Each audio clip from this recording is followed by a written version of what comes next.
एक बार केवल राम नाम के एक भगत थे, किसान, गरीब आदमी। पहले हमने देखा है गांव में बहुत गरीबी होती थी, अब तो थोड़ा आर्थिक व्यवस्थाएं सुधरी हैं, क्योंकि पहले ट्यूबवेल आदि की व्यवस्थाएं नहीं थी, बहुत मुश्किल से सिंचाई होती थी और खाद आदि भी नहीं थे। गाय के गोबर आदि की खाद डाली जाती थी।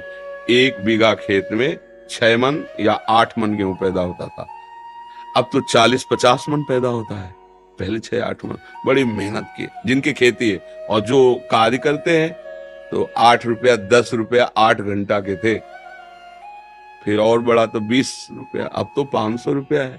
तो काफी, तो उस समय था कि बहुत ही कम था, जो केवल राम, और वो संत सेवी थे। अब मंजूरी करके, अब संत सेवी मतलब संतों का क्या है कि भाव से एक बार आप तो 2 संतों से कहेंगे। उस गांव में एक भगत है बहुत श्रद्धावान है, तो अब 4 संत आने लगे, फिर संत मंडली आने लगी। अब उनके पास अर्थ तो था नहीं। एक दिन संत मंडली आई, कुछ नहीं खाने को। अब आसपास धनी पुरुषों के पास गए कि अगर हमें आप उधार दे दें, जो सेवा कर रहे हैं कर दें, आज हमारे यहाँ बहुत भाग्य खुल गया, संत आए हैं, हम उनको, तो कोई उधार भी देता है तो कुछ देख के देता है ना, अब इसको दे दे, कुछ न जमीन है न रुपया न पैसा, कब वापस करेगा, नहीं। तो एक बड़े चतुर थे, उन्होंने कहा हमें एक कुआं खोदवाना है, तुम कुआं खोद दोगे? पक्का, हम और पत्नी दोनों मिलकर कुआं खोद देंगे, पर आप इतना दे दो कि हमारे संत पाले। उनका जय दिन संत रहेंगे, तय दिन हमारे यहाँ से ले जाओ भोजन। तो आटा दाल घी चा, बड़े प्रसन्न। 2-3 दिन संत रुके, खाए पिए चले। अब वो दोनों पति पत्नी कुआं खोदने में लगे। एक फावड़ा मारते राम, राम भगत, वो तसला उठाते राम, नाम लेते हुए ऐसा 60 हाथ खोदने पर तब कहीं पानी निकलता था। तो अभी 40 हाथ ही खोदा होगा, कि वो पत्नी तो ऊपर थी और बीच से रज भसक गई और कुआं तुप गया। तो 20-25 हाथ मिट्टी उनके ऊपर।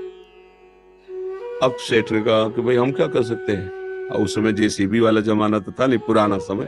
कहा भाई हम तो पैसे भोजन दिया था, तय किया था खुदवान, और मर गए कैसे, अब इतना खो कैसे भाई, कोई यंत्र हो तो जल्दी जल्दी।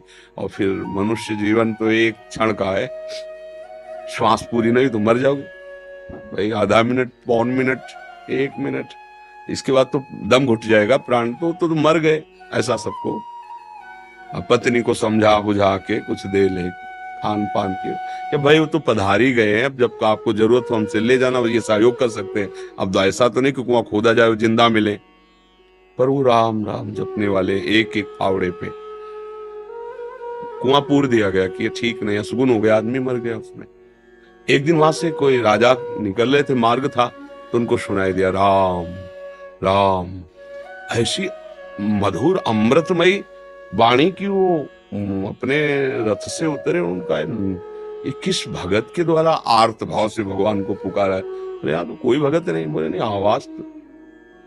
आवाज के सारे वहां गए। बोले यहां से आवाज आ रही? तो लोगों ने कहा हाँ, 1 महीना पहले कुआं खोद रहे थे केवल राम जी, तो मिट्टी गिर गई तो मर गए। बोले नहीं, आवाज आ रही, सुनो। तो राम राम। अब वो तो राजा थे, तुरंत हुक्म किया, तो बड़े जो राजकीय विभाग सैनिक सब लगे, मिट्टी हटाई गई। तो जहां केवल राम जी बैठे थे ना, वहां 2-3 हाथ ऐसे गुफा सी बन गई थी, एक भी मिट्टी नहीं गई। और जब वहां खोद के पहुंचे तो देखा सामने सुंदर भोग और शीतल जल।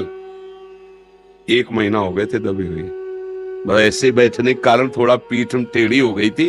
वो कहा पूरे स्वस्थ, भोजन पानी सब वही। कौन दे रहा है?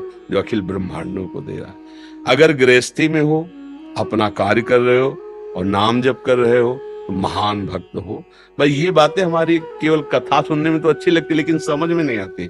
अगर हम अपनी नौकरी में, अपने व्यापार में, अपनी किसानी में, अपने भगवान के स्मरण को सम्मिलित कर ले, तो हम महाभागवत हैं। बिल्कुल, इसमें बिल्कुल डरने की जरूरत नहीं कि अब हम भजन करेंगे तो गोली कैसे चलाएंगे। वो भी भजन है, जैसे माला से भजन हो रहा है वैसे गोली चलाने। अगर तुम्हारा अधिकार है और कानून व्यवस्था आदेश करती है उसको दंड देने के लिए, तो वो दंड देना भी भजन ही होगा। ऐसा